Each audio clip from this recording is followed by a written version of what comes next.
ये सब कुछ हो। आज नाम लिया है, किसी ने 6 महीने हो गए, किसी ने सतनाम मिल गया है, किसी को प्रथम मंत्र मिला है, और किसी ने 10 महीने हुए हैं, किसी ने 1 वर्ष हो गया, किसी ने 2।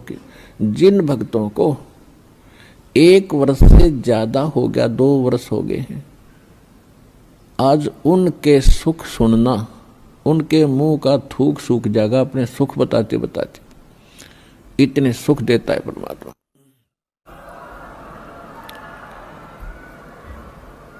और कुछ अनजान कहते हैं जी मैं 4 बार आ लिया, गण्या कोई लाभ सा विशेष नहीं हुआ। ये उसके लिए प्रार्थना है कि धीरे धीरे रे मना, धीरे सब कुछ हो, माली सींचे 100 गड़ा समय आए फलो। और दूसरा कारण ये होता है, सतगुरु के दरबार में भाई कमी कहे की ना, अनसा मौज नहीं पावता है तेरी चूक चाकरी मां।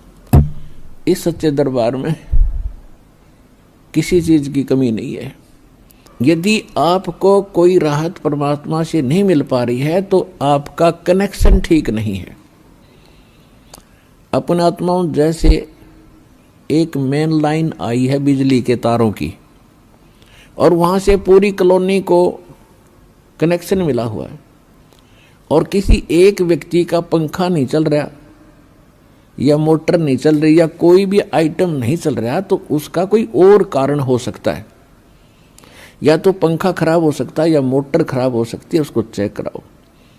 और सारा ही व्यवस्था नहीं चल रही कोई भी, तो आपका कनेक्शन ठीक नहीं है। तो यहाँ एक बहुत बड़ी हम गलती करते हैं कि मर्यादा ना रख के भगवान का हम आशीर्वाद प्राप्त नहीं कर पाते, जिस कारण से आप जी का वो कनेक्शन कट जाता है। कहते परमात्मा कहते औखद खावे और पत्थर है, औखद खावे और पत्थर रखे, और तब पावे मोक्ष। जैसे दवाई लेते हैं, औषधि लेते हैं, तो उसके साथ कुछ परहेज भी होते हैं। तो इस मार्ग में परहेज कंपलसरी है, परमात्मा के इस मार्ग में। और परहेज वही हैं जो हमने वैसे ना करने चाहिए। बीड़ी, शराब, मांस, तम्बाकू, अन्य देवताओं की पूजा, ये तो वैसे ना करनी चाहिए। बताओ और परहेज क्या है? तो इस करके ये तो अवश्य रखने ही पड़ेंगे यदि आपने भगवान से लाभ लेना है और मोक्ष प्राप्ति करनी है। तो कहने का भाव ये है कि नाम जिन्होंने ले लिया, धीरे धीरे सब काम होंगे। थोड़ा समय दो दाता को, इतने उतावले ना हो। जैसे एक कहता है जी मैंने नाम लिया, मेरा सारे सुख हो गए, तो इसके। और दूसरा कहता है जी मैं 4 बार आ चुका हूँ, अभी तक विशेष राहत मिली नहीं है।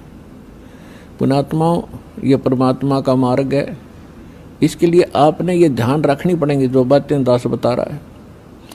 अब जैसे किसी का कोई रोगी है और उसको एक्सीडेंट हो गया किसी का, और उससे ब्लड निकल रहा है, रक्त, और उधर से टांग टूट गई, उस पीड़ा भी बहुत घनी हो रही है, तो डॉक्टर सबसे पहले उस स्थान को ऑपरेशन या किसी कारण से ठीक करेगा जहां से ब्लड निकल रहा है। अगर उसका ब्लड निकल गया तो नाश मृत्यु हो जाएगी, और वो उस तरफ ध्यान नहीं देगा कि टांग टूट रही है और ये रो रहा है, चिल्ला रहा है कि मुझे पीड़ा है।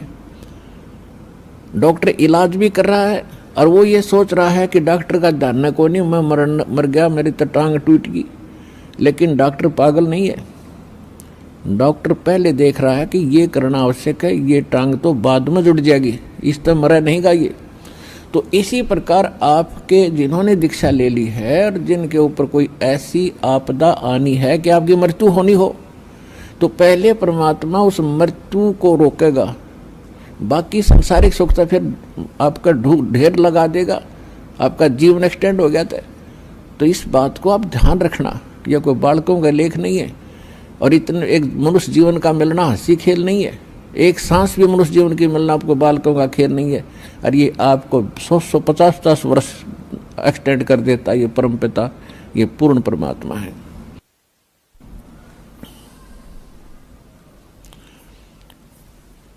तो पुण्यात्मा इन बातों पर ध्यान रखना जो दास आपको गाइडलाइन बता रहा है।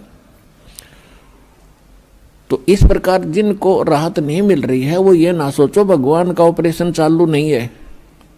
आपके उन संकट निवारण के लिए परमात्मा उसी दिन सक्रिय हो जाता है जिस दिन आप इस ज्ञान को पढ़कर या ज्ञान को सुनकर और हृदय से पुकार लेते हो, परमात्मा हम आपके हो लिए, आपके बगैर मुझे कुछ दिखाई नहीं देता है। और कब बुलाओगे उसी दिन से परमात्मा आपको अपना मान लेता है, क्योंकि ये आत्मा का साथी है, आत्मा इसका अंश है। चाहे वो किसी धर्म में है, चाहे किसी मजहब में है, या किसी प्राणी के शरीर में है, कुत्ते गधे सूअर के शरीर में है। तो ये परमात्मा उसी दिन से आपको स्वीकार कर लेता है यदि आप हृदय से पुकारते। और जिस समय नाम ले लेते हो फिर तो बातें खत्म हो जाती है कि आपके कोई सुनवाई ना हो या आपके संकट दूर ना हो। उसके लिए यही कारण हो जाता है कि परमात्मा पहले वो संकट टालेगा जो तेरी जान को जोखिम करेंगे। आपको जीवन एक्सटेंड करके फिर धीरे धीरे तेरे सारे आपके सभी कार्य, आवश्यक कार्य जो होंगे सारे ठीक करेंगे।